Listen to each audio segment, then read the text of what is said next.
I remember that the Magnet in Dungan, that was one of the places, I think Johnny Quinn owned it at the time, or Dennis Hayden or whatever.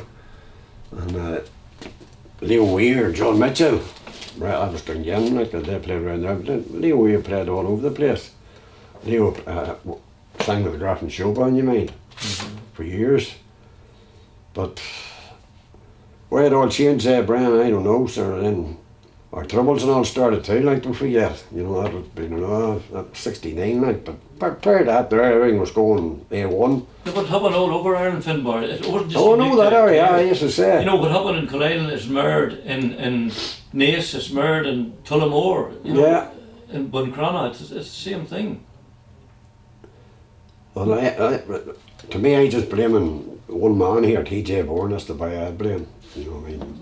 The manager of the Royal Showband. Yeah, he definitely, he has a lot to be answering to, you know. I'm not saying would have kept going, like, you know, you couldn't say that. But in those days, Finbar, When you look at the breeze, what's happening today, with these country bands now, they're doing and the rubbish that they're playing, and the money that they're getting, I think it's depressing. And more importantly, you see, the person who's getting the money, it's these guys that run the dances and charge them what they're charging in. £12, €15 in the Free State. Some days it's £15 in the Ryan, I think it was one night there. Oh, aye. They went 13. It was Derek Ryan, I think it was. It was only recently here now. You see, the church big money one night to Big Tom. They Aye. were queued round the block. What's But you know the bad- depressing thing for me, I never liked country music. I like Johnny Cash and Oh, aye, some of aye. the American, Yeah. but you know the thing that gets me? They're doing songs that we would have heard as kids, you know, and if we start going to the like Blackboard of My Heart and stuff like that, they're not even, you can understand if they're writing their own stuff and all, they're not. No. They're still unoriginal, untalented in my opinion. Correct. See, But yet, it's depressing that in Ireland they're still drawing, the big draw. two-chord trick, I'd call them. That's what they're, Oh, that's what they're you doing know, here. like a Nathan Carter or something like Aye. that. Who's a Daniel Clone. Uh-huh. It's absolutely depressing. You were talking about Big Tom. When I started the Pressman Show Band, and I headed up till the Royal Black Precipitate Hall in Greystone, looking for a tape by looking you. No, it doesn't matter, talk away. We're just doing a wee interview here with a wee bit of history thing. Doesn't matter. We've done several hours. All right. Didn't see it. And you really were a bum stair like John Jones when we went up, and you know, lovely big man, you Welsh you called them. They took us into the house, and the children all were all there in their royal school blazers and all that. Made us tea and everything, you know. And I said, well, I was up looking an old date and all this here. And I was seeing you at this band in from Monaghan, the mainliners. That's the way they were built, the mainliners from Monaghan. He said, if you were from Monaghan, I'd give you a book and no bar. But he said, you're from Cullein. He said, the people that come here would know you. I said, that's probably right. He said, I don't care. He said, them boys up there at night. He says, no them pins where you don't drink. And they were wearing them, and I said, put them out of the way, lads, you know what I mean? The people in here would take offence to that. So they put them away. So he says to us, when we were coming, leaving to go up the road, he said, when you call into the hall and listen to the band. And he says, I'm going up there now anyway, and he said, I'll let you in now. We went up anyway and we went in. So I'm not calling you. They were playing Fast Domino, one of those and let the four winds blow. And that Big Tom was done with a silver bar-toed saxophone. Oh, God. John Joe looked at me and I looked at John Joe. We never listened to the second song. The worst band I've ever heard in my life. I mean, in my life. That went on to be Big Tom and the Mainliners. And to this day I still say the same thing. Worst ever heard in my life.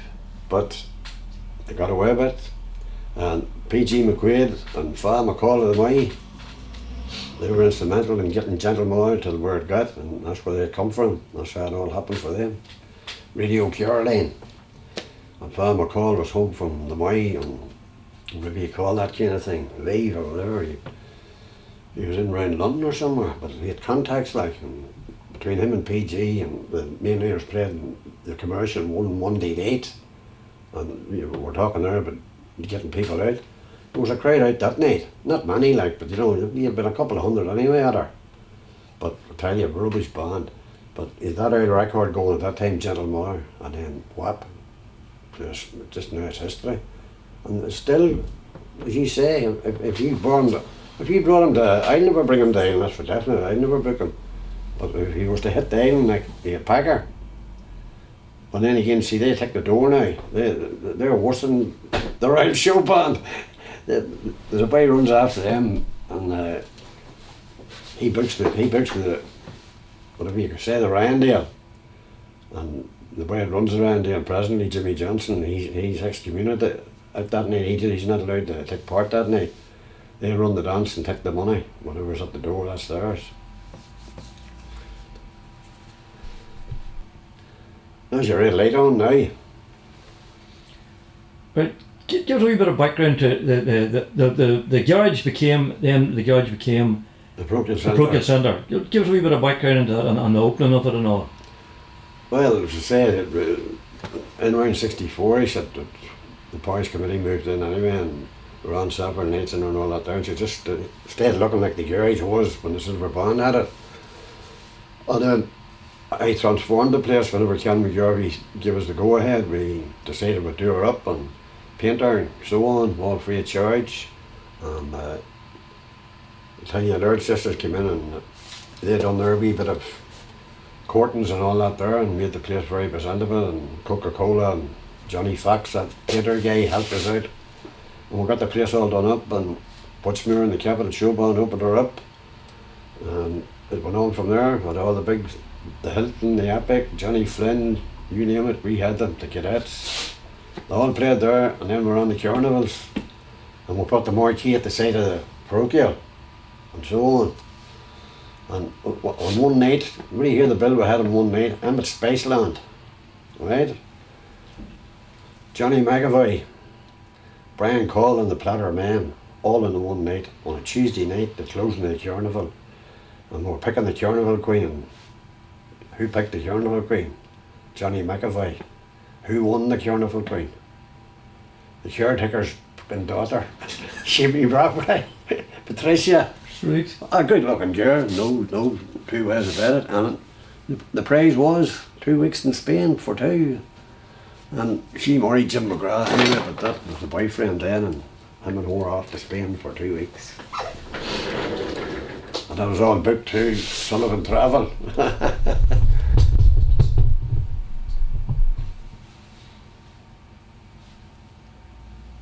But at that stage then, Finbar, the parochial would have been, in this area, I suppose you could say mid-Ulster, it would have been one of the big spots, like for example the way Arbo became a big... Oh, guy, sure. I done the step ladder of fame during Lent, like what you call the X Factor now. And the audience picked the acts up to the quarter-finals. You know, re-voting, slipping on. Of course, there was a bit of dodgy work going on too, like, you know. What you voted for, you wasn't always counted.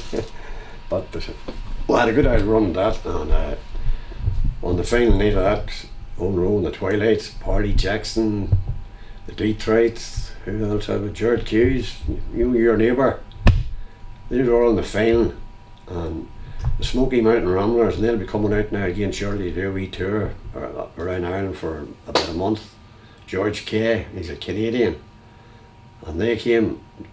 What do you call him? Des Kelly, the Capital Show Band, was our manager, and I got the Smoky Mountain Ramblers do the guest spot with his help, and he done adjudicate. You don't have to look at me when you're talking to me. You can look at Mickey.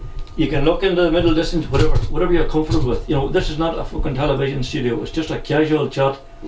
And if at any time you feel it's not going right, you say, fuck it, change. Don't worry, this will be edited.